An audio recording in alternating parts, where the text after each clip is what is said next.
പാർലമെന്റിൽ ഇപ്പോൾ ശീതകാല സമ്മേളനം നടന്നുകൊണ്ടിരിക്കുകയാണ്.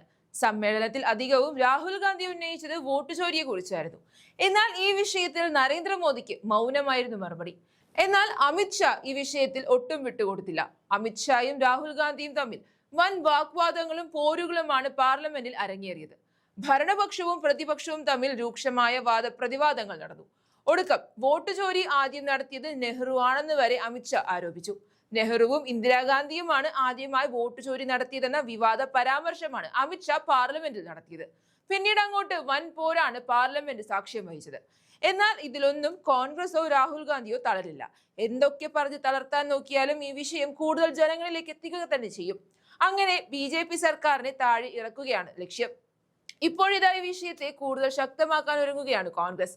വോട്ട് ചോരി കൂടുതൽ സജീവമാക്കാൻ കൂറ്റൻ റാലി നടത്താൻ ഒരുങ്ങുകയാണ് കോൺഗ്രസ് ആസ്ഥാനമായ ഇന്ദിരാഭവനിൽ നിന്നും ആരംഭിക്കുന്ന റാലി ഡൽഹിയിൽ രാംലീല മൈതാനത്തായിരിക്കും സമാപിക്കുക. കോൺഗ്രസിലെ പ്രധാന നേതാക്കളെല്ലാം തന്നെ ഈ റാലിയിൽ പങ്കെടുക്കും. രാജ്യത്തെ ഏകദേശം 5.5 കോടി ജനങ്ങളിൽ നിന്നും വോട്ട് ചോരിക്കെതിരെ ഒപ്പുശേഖരിച്ച് രാഷ്ട്രപതിക്ക് നൽകും. ഈ ഒപ്പുശേഖരണത്തിലൂടെ ഒരു കാര്യം വ്യക്തമാക്കാം: രാജ്യത്തെ ജനങ്ങൾ കേന്ദ്ര സർക്കാരിന്റെ കള്ളക്കളികൾ മനസ്സിലാക്കി തുടങ്ങിയിരിക്കുന്നു. അതിന്റെ പ്രതിഫലനമാണ് ഈ 5.5 കോടി ജനങ്ങളുടെ ഈ ഒപ്പുകൾ. കാരണം അത്രയും കള്ളവോട്ടുകൾ ചെയ്ത രാജ്യത്തെ പൗരന്മാരെ മണ്ടന്മാരാക്കുന്ന തരത്തിലുള്ള വിജയമാണ് BJP നേടിയത്. അവർ അധികാരത്തിൽ കയറിയത്. ലോക്സഭ പ്രതിപക്ഷ നേതാവ് രാഹുൽ ഗാന്ധിയുടെ നേതൃത്വത്തിലായിരിക്കും റാലി സംഘടിപ്പിക്കുക.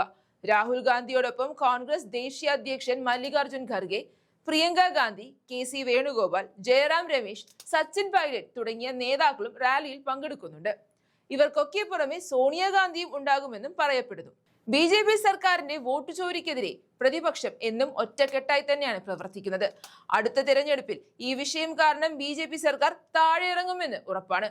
അതേസമയം കേരളത്തിലെ തദ്ദേശ തെരഞ്ഞെടുപ്പിൽ UDFന്റെ മികച്ച വിജയത്തിൽ പ്രതികരണവുമായും രാഹുൽ ഗാന്ധി രംഗത്ത് വന്നിരുന്നു. UDFൽ വിശ്വാസം അർപ്പിച്ചതിന് കേരളത്തിലെ ജനങ്ങൾക്ക് സല്യൂട്ട് എന്ന് രാഹുൽ ഗാന്ധി പറഞ്ഞു. ഈ ഫലം UDFൽ വളർന്നു വരുന്ന ആത്മവിശ്വാസത്തിന്റെ വ്യക്തമായ സൂചനയാണ്.